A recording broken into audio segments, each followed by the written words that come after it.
Ug napasakitan yun ako ang usa ka tawo nga walay laing gibuhat kundi ang higugmaon ko. Naday mga pictures o mga videos na wala na ko na-delete. Nabilin. Nakita na ni Sarah. Daghan na ra ba? Unya, grabe ra ba ang amo ang gipangbuhat ni Kim nga naa dito sa pictures ug sa mga videos. Ug didto kay nasakpan jud ko. Wala ko kabalo kung aha ni adto si Sarah.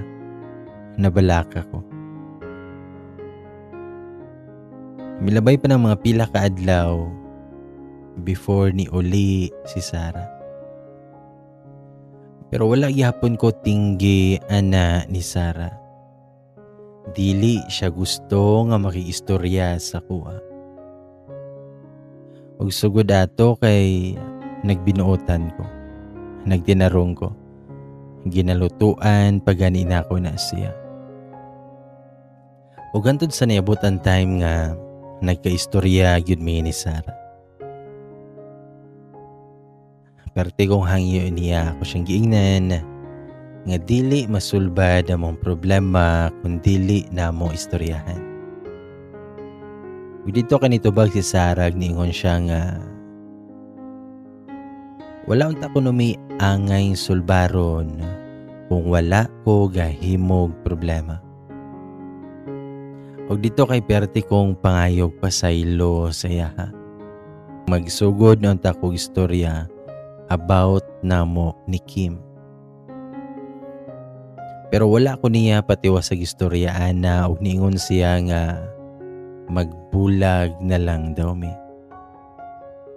E kung kabalo pa lang siya na ani daw ko nga klase nga pagkalalaki, may pakunog wala na lang ko niya pakasli. Pagkadungog na ko ana kay nakaingon ko sa kagalingon nga mao man ni ako ang gipabot nga makigbulag si Sarah sa kuha. Pero atong higayon na gyud nga nadungog na ako si Sarah nga gusto siya makigbulag sa kuha. Kay nasakitan kayo ko. Nagpakaluoy ko niyag taman nga hatagan ko niyag another chance. Ako siyang giingnan na nga love na ako siya. Kay dili po na ako siya pakaslan kung wala ko nahigugma sa yaha. Pero niingon na si Sarah nga kung love daw na ako siya, nga nung nabuhat to na ako sa yaha. Ug aning higayon kay perting hilak na ni Sarah. Ug ako ani kay nagsigil lang kog pangayog sorry sa yaha. Gusto na ko nga istoryahan siya about namo kay Kim pero dili siya gusto. Dili siya gusto nga makabalo kung anong nabuhat to na ako. Di siya gusto makabalo sa rason kung anong gibuhat to na ako. Ug ningon pa na si Sarah nga kung ipugos na kog istorya kung ngano ug unsa kay dili na jud kuno maluwas ning amuang kaminyuon. Sumotong nahadlok jud ko nga mawala si Sarah sa kuha. Sumotong wala na ko siya istoryahi about sa mua ni Kim. Kay dili jud ko gusto nga buwagan ko ni Sarah. Nilabay mga adlaw ana kay nagyapon mi sa usa ka balay ni Sarah. Wala gani niya sulti iyahang pamilya about sa kuang gibuhat. About sa amuang problema. Unya wala na ko sulti si Kim nga nasakpan ko. Nga nakabalo na si Sarah. Wala na gani kayo ko'y klaro nga communication kay Kim. Kay focus ko ato nga maokey ang amuang marriage ni Sarah. Na ako'y duha ka phone. Unya ang isa kay gibilin lang nako sa opisina. Para lang to kay Kim. Nagsige ginag-message si Kim sa kuha. Kung aha daw ko. Kung kumusta na ko. Pero wala ko na-reply, ana. Pag sa akong trabaho kay mauli aradayon ko sa balay. Unya nanay isa ka text si Kim nga pagbasa nako kay paspas kay kong nakaadto sa iyaha. Pag-abot ako dito kay grabing hilak ni Kim. Nawala na di ay iyahang mama. Nangutana na si Kim sa kuha kung aha ko gikan o kung anong karon pa ko nagpakita. Ako siyang giingnan nga naay emergency sa trabaho. Ug kinahanglan nga muadto ko sa usa ka lugar para sulbaron. Namaka ko kay Kim. Wala na ko siya sultii sa tinuod nga nahitabo. Ug aning gabi una kay wala jud ko nakauli. Gikuyugan ako si Kim. Gi-comfort nako siya. Gi-message nako si Sarah nga dili ko kauli. Kay daghan pa kaayo kung kinahanglang humanon sa trabaho. Pero wala na siya na-reply. Pag-uli na ko na pagkaugma kay wala ko tagda ni Sarah. Milabay pa ng pila ka adlaw mga semana nga cold gihapon kayo si Sarah sa kuha. Wala gihapon ko niya pasaylua. Og nagpadayon lang gihapon mi ni Kim.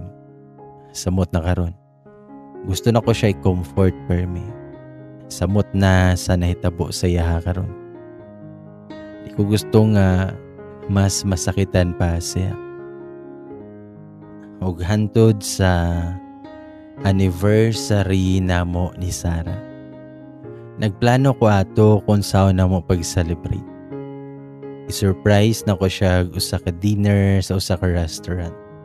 Pero pag abot na ko ana sa balay, gikan ko gatrabaho, kay kuwaon nung tanan ko si Sarah kay lagi mag-dinner mi kay anniversary namo, wala man na siya. Nagpaabot-abot ko sa yaha pero wala man. Gabi nakain na siya ni uli. Nangutana pa ko sa yaha kung asya gikan. Di pa na siya mutubag. Pero na ako'y nasimutan nga nanimaho siya ilimnon. Og ni action ko kasukuan na. Nangutana ko sa yaha kung anong gainom siya. Ingon siya nga gamay ra daw. Kauban niya mga barkada. Og nangutana ko sa yaha kung nakalimot ba siya nga anniversary namo karon. Og ningon siya nga wala kunoy pulos ang anniversary. Wala kunoy pulos ang kasal. Wala gihapon kunoy ayo ang kasal. Kay daghan kay mga saad nga wala gituman. Og nangayo na sad kog sorry ana siya. Muga ko sud ako niya pero iyahara kong itukmod ana. Pero nipugos jud ko gakos ana siya. Nagsige kog I love you ug pangayog sorry siya. Hantod sa gikis na nako si Sarah.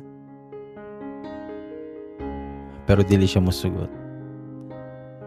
Ginatuklod ko niya. Ginapugngan ko niya. Pero nagyoy nahitabo sa mua ni Sarah ato. Pagmata na ko ana kay iniasa ko nga basin maokey na ni Sarah. Pero wala gihapon. Same lang gihapon ang iyahang tinagdan sa kuha. Nga murag wala ko ga-exist ato nga balay.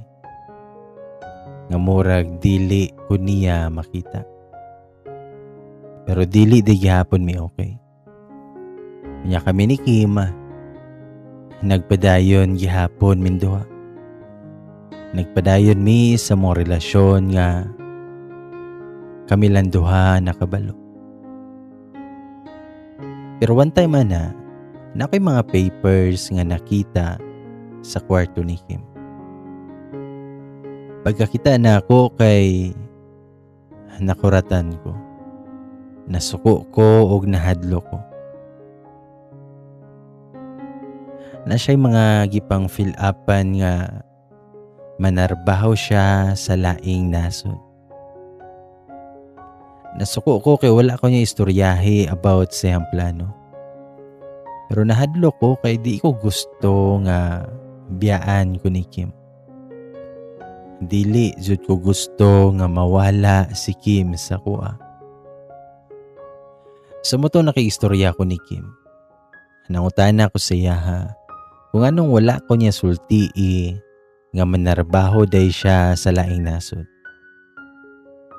Nakuwangan ba siya sa iyahang sweldo dere?